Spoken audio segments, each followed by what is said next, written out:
देखिए पहला क्वेश्चन है, भारतीय कृषि अनुसंधान परिषद के अनुसार भारत में कितने प्रकार की मिट्टियां पाई जाती है। तो भारतीय कृषि अनुसंधान परिषद के अनुसार देखिए भारत में 8 प्रकार की मिट्टियां पाई जाती है। भारत में सबसे अधिक उपजाऊ मृदा कौन सी है। सबसे ज्यादा देखिए उपजाऊ मिट्टी जो है वो कौन सी है, जलोढ़ मिट्टी, जिसे देखिए कछारी मिट्टी या दोमट मिट्टी के नाम से भी जाना जाता है।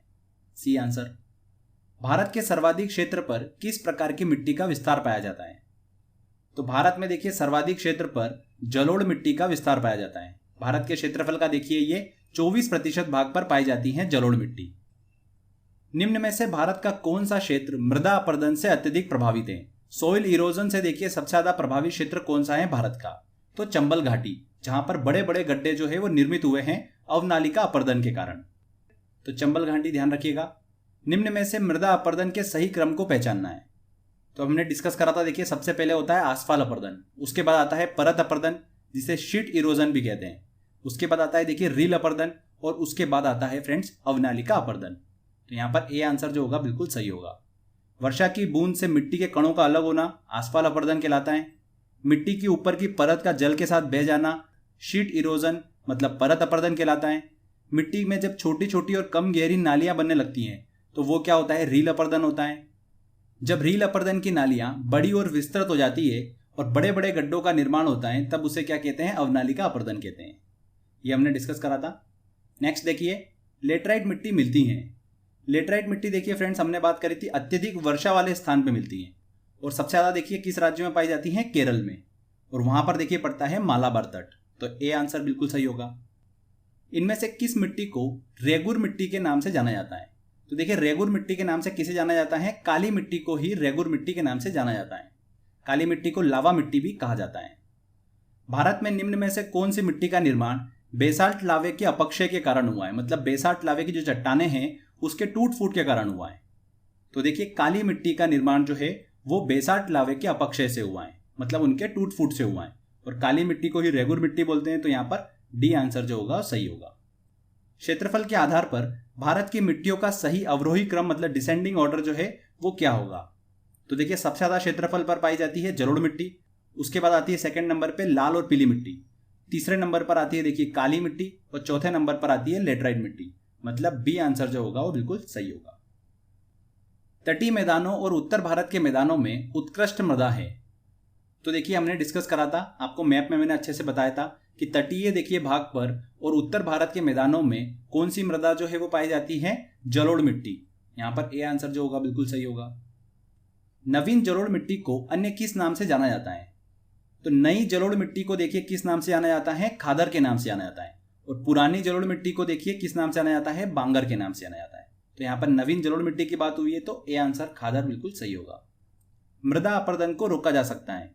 तो मृदा अपरदन सॉइल इरोजन को किस प्रकार से रोका जा सकता है, वन रोपण करके रोका जा सकता है। C answer. भारत में सबसे अधिक उपजाऊ मृदा कौन सी है।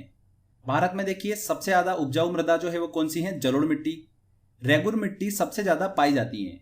रेगुर मिट्टी देखिए सबसे ज्यादा कहां पर पाई जाती है, महाराष्ट्र में पाई जाती है। काली मिट्टी सबसे ज्यादा महाराष्ट्र में पाई जाती है।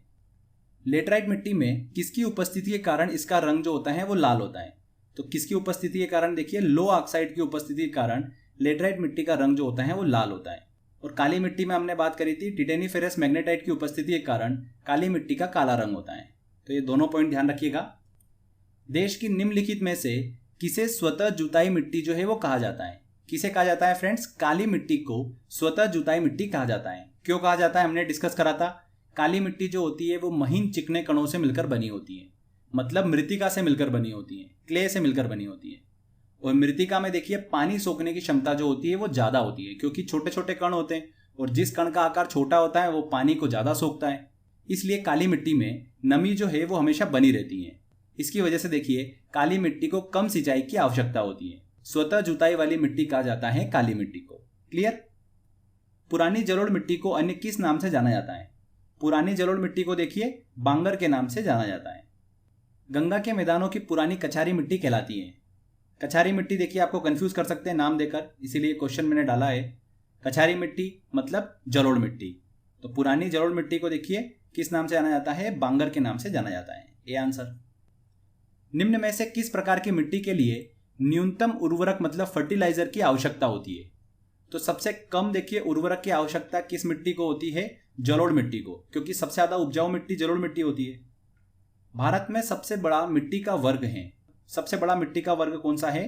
कछारी मिट्टी का, मतलब जलोढ़ मिट्टी का। D answer. सामान्य फसलें उगाने के लिए उर्वर भूमि का पीएच मान कितना आवश्यक होता है? देखिए फ्रेंड्स, सामान्य फसलें उगाने के लिए जो सामान्य भूमि का पीएच मान होता है वो कितना होता है? 6 से 7 होता है। तो यहां पर देखिए 6 से 7 होना चाहिए। काली मिट्टी का काला रंग किसकी उपस्थिति के कारण होता है? तो काली मिट्टी में देखिए काला रंग जो होता है वो टिटेनीफेरस मैग्नेटाइट की उपस्थिति के कारण होता है। और लेटराइट मिट्टी में मैंने आपको बताया था लो ऑक्साइड की उपस्थिति के कारण उसका रंग जो होता है वो लाल होता है। निम्न में से कौन सी फसल मृदा को नाइट्रोजन से भरपूर कर देती है? तो देखिए फ्रेंड्स, कौन सी फसल है? दलहनी फसलें मैंने आपको बताई थी, चना, मटर, सोयाबीन हुआ जैसे, या उड़द हुई। ये सब फसल जो है मृदा को नाइट्रोजन से भरपूर कर देती है, क्योंकि ये नाइट्रोजन स्थलीकरण में अपना अच्छा खासा योगदान देती है। तो यहाँ पर देखिए बी आंसर जो होगा बिल्कुल सही होगा। मटर की फसल जो है वो मिट्टी की उर्वर क्षमता जो है वो बढ़ा देती है, नाइट्रोजन से मिट्टी को भरपूर कर देती है। भूमि की उर्वरकता बढ़ाने के लिए निम्न में से कौन सी फसल उगाई जाती है? कौन सी फसल उगाई जाती है फ्रेंड्स? अभी हमने डिस्कस करा उड़द। सी आंसर सही होगा। देखिए काफी इंपॉर्टेंट क्वेश्चन है ये, ध्यान रखिएगा। कौन सी मिट्टी कपास की खेती के लिए सबसे ज्यादा उपयुक्त होती है? कौन सी मिट्टी? देखिए काली मिट्टी जो होती है वो कपास की खेती के लिए सबसे ज्यादा उपयुक्त होती है। काली मिट्टी को ही कपास की मिट्टी कहा जाता है। दोमट मिट्टी में मिट्टी का कौन सा कण मिलता है? तो फ्रेंड्स मैंने आपको बताया था दोमट मिट्टी देखिए बालू, मृतिका और गाद, इन तीनों कणों से मिलकर बनी होती है। 40% बालू होता है, 40% मृतिका होता है और 20% होता है गाद। इनसे मिलकर बनी होती है दोमट मिट्टी। तो उपयुक्त तो सभी यहाँ पर डी आंसर जो होगा बिल्कुल सही होगा। पश्चिम राजस्थान की मिट्टी में किसकी मात्रा अधिक होती है? तो फ्रेंड्स पश्चिम राजस्थान की मिट्टी मैंने आपको बताया था वहां पर शुष्क मृदा जो है वो पाई जाती है, जिसकी प्रवृत्ति क्या होती है? उसमें देखिए नमक की मात्रा अधिक होती है, मतलब मिट्टी जो होगी वो लवणीय मिट्टी होती है। और मिट्टी जितनी लवणीय होगी उसमें कैल्शियम की मात्रा उतनी ज्यादा होती है। तो यहां पर देखिए किसकी मात्रा अधिक होती है? कैल्शियम की मात्रा जो होती है वो अधिक होती है। लावा मिट्टी पाई जाती है। लावा मिट्टी जो है वो कहां पर पाई जाती है? देखिए फ्रेंड्स, लावा मिट्टी को काली मिट्टी भी कहते हैं। तो ये मालवा पठार में देखिए पाई जाती है। C answer. इनमें से किस मृदा को सिंचाई की कम आवश्यकता होती है क्योंकि यह नमी रोक कर रखती है? तो किस मृदा को? देखिए फ्रेंड्स काली मिट्टी को। काली मिट्टी को देखिए सिंचाई की कम आवश्यकता के कारण स्वतः जुताई वाली मिट्टी भी कहा जाता है। B answer. भारत के समस्त स्थल भाग का कितना प्रतिशत जलोढ़ मिट्टी से ढका है? तो कितने प्रतिशत भाग पर देखिए जलोढ़ मिट्टी है? 24% भाग पर। जलोढ़ मिट्टी में जब बालू के कणों और चीका की मात्रा लगभग बराबर होती है तो उसे क्या नाम दिया जाता है?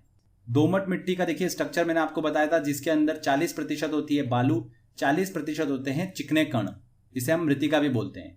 तो इसे देखिए क्या कहा जाता है? दोमट मिट्टी। D answer. निम्न में से कौन सी मिट्टी प्रायद्वीपीय भारत में अधिकतम क्षेत्र पर विस्तृत है? तो प्रायद्वीपीय भारत की अगर बात करें तो सबसे ज्यादा काली मिट्टी जो है वो विस्तृत है। उत्तरी भारत की अगर बात करें तो वहां पर देखिए जलोढ़ मिट्टी का देखिए विस्तार जो है वो ज्यादा पाया जाता है। और प्रायद्वीपीय अगर भारत की बात करें, मतलब महाराष्ट्र और इसके आसपास का एरिया में काली मिट्टी का विस्तार जो है वो ज्यादा पाया जाता है।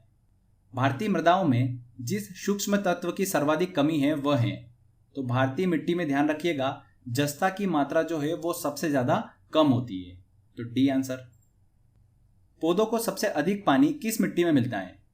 तो देखिए जिस मिट्टी के कण का आकार सबसे छोटा होगा पानी सोखने की क्षमता उतनी अधिक होगी। तो हमने बात करी थी मृतिका की, चिकने कण जिसे क्ले बोलते हैं। तो यहां पर देखिए ए आंसर सही होगा, चिकनी मिट्टी। निम्न में से किस कण का व्यास 0.002 मिलीमीटर से कम होता है? तो फ्रेंड्स देखिए मैंने आपको बताया था चिकने कण, मृतिका, क्ले का आकार जो होता है वो सबसे कम होता है। क्ले का आकार जो होता है वो 0.002 मिलीमीटर से कम होता है। 0.002 मिलीमीटर से लेकर 0.06 मिलीमीटर के बीच में देखिए आकार होता है गाद का, मतलब सिल्ट का। उसके बाद 0.06 से लेकर 2 मिलीमीटर तक देखिए कणों का आकार होता है किसका? बालू का, मतलब सैंड। और 2 मिलीमीटर से जिस कण का आकार ज्यादा होता है वो क्या कहलाती है? बजरी कहलाती है।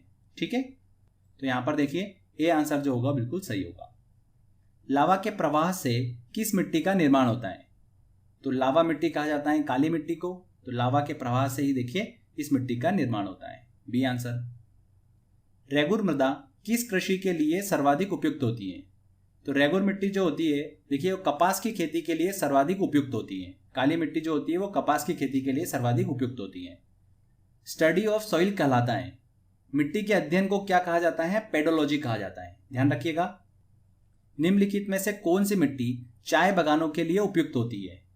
तो देखिए फ्रेंड्स, चाय बागानों के लिए अम्लीय मिट्टी जो होती है वो सबसे ज़्यादा उपयुक्त होती है। अम्लीय मिट्टी मतलब एसिडिक सॉइल, जो कि देखिए कहाँ पर पाई जाती है? अधिक वर्षा वाले स्थानों पर पाई जाती है। इसकी खेती के लिए देखिए अच्छे जल निकास की आवश्यकता होती है, इसीलिए पर्वतों के ढलान पर चाय की खेती जो है वो की जाती है। ध्यान रखिएगा, अम्लीय मिट्टी जो होती है वो सबसे ज़्यादा उपयुक्त होती है। भारत में लवणीय मृदा का सर्वाधिक क्षेत्रफल है। कहाँ पर देखिए? गुजरात में है, सी आंसर। भारत में सर्वाधिक क्षारीय क्षेत्र पाया जाता है। सबसे ज़्यादा देखिए क्षारीय क्षेत्र भारत में कहाँ पर पाया जाता है? उत्तर प्रदेश में पाया जाता है, यूपी में। भारत में लाल मिट्टी का सर्वाधिक विस्तार पाया जाता है। लाल मिट्टी का देखिए फ्रेंड्स सर्वाधिक विस्तार जो है वो आंध्र प्रदेश और तमिलनाडु में पाया जाता है। तमिलनाडु के देखिए 2/3 भाग पर लाल मिट्टी ही पाई जाती है। वेरी वेरी इंपॉर्टेंट है ये, तो यहाँ पर सी आंसर सही होगा, आंध्र प्रदेश और तमिलनाडु में। तमिलनाडु के 2/3 क्षेत्र पर किस मिट्टी का विस्तार पाया जाता है? तो लाल मिट्टी का विस्तार जो है वो पाया जाता है। किस मिट्टी में लोहे और एल्यूमिनियम की ग्रंथियां पाई जाती हैं? किस मिट्टी में पाई जाती हैं? लेटराइट मिट्टी में देखिए लोहे और एल्यूमिनियम की ग्रंथियां पाई जाती हैं। लेटराइट मिट्टी जो है ये देखिए उच्च तापमान और अत्यधिक वर्षा वाले क्षेत्रों में विकसित होती है। सबसे ज्यादा कहां पर पाई जाती है लेटराइट मिट्टी? केरल में पाई जाती है। मिट्टी में खारापन और क्षारीयपन का समाधान है। मिट्टी में देखिए क्षारीयता अगर कम करना है तो उसके लिए क्या यूज किया जाता है? जिप्सम का उपयोग किया जाता है। तो खेतों में जिप्सम का उपयोग किया जाता है। तेजाबी मिट्टी मतलब यहां पर देखिए अम्लीय मिट्टी की बात हो रही है, को कृषि योग्य बनाने के लिए निम्न में से किसका उपयोग जो है वो किया जाता है? किसका उपयोग किया जाता है? चूने का उपयोग किया जाता है। क्षारीय मिट्टी को कृषि योग्य बनाने के लिए जिप्सम का उपयोग किया जाता है और अम्लीय मिट्टी को कृषि योग्य बनाने के लिए चूने का उपयोग किया जाता है। निम्नलिखित में से कौन सी मिट्टी सूख जाने पर ईंट की तरह कठोर और गीली होने पर दही की तरह लिपलिपी हो जाती है? तो सूख जाने पर ईंट की तरह कठोर हो जाती है लेटराइट मिट्टी। देखिए नेक्स्ट है, निम्नलिखित में से कौन सा कथन असत्य है? पहला देखिए है लेटराइट मिट्टी सामान्यतः अधिक वर्षा वाले क्षेत्रों में पाई जाती है। बिल्कुल सही। यह एक क्षारीय मिट्टी है, ये देखिए कथन गलत है। अधिक वर्षा वाले क्षेत्रों में पाई जा रही है मतलब अम्लीय मिट्टी है, और यहां पर देखिए क्षारीयता की बात करिए तो बी वाला कथन जो होगा वो असत्य होगा।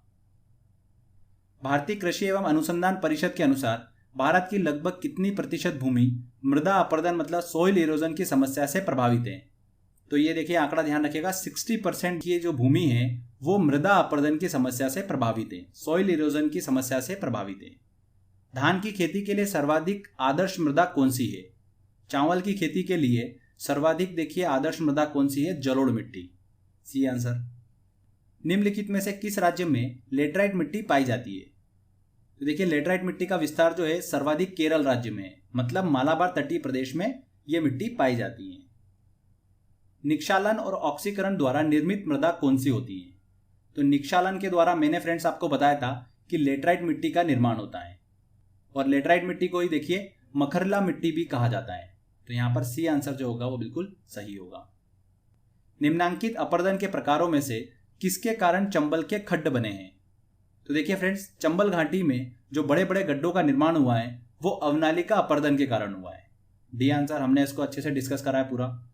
विश्व मृदा दिवस मनाया जाता है। विश्व मृदा दिवस कब मनाया जाता है? हर साल 5 दिसंबर को वर्ल्ड सॉइल डे जो है वो मनाया जाता है। तो फ्रेंड्स देखिए यहाँ पर हमारे ये सारे इंपॉर्टेंट क्वेश्चंस कवर होते हैं जो लास्ट ईयर एग्जाम में क्वेश्चन पूछे। SB Saroj Kumar सब्सक्राइब कीजिए, इस चैनल को तथा लाइक कीजिए।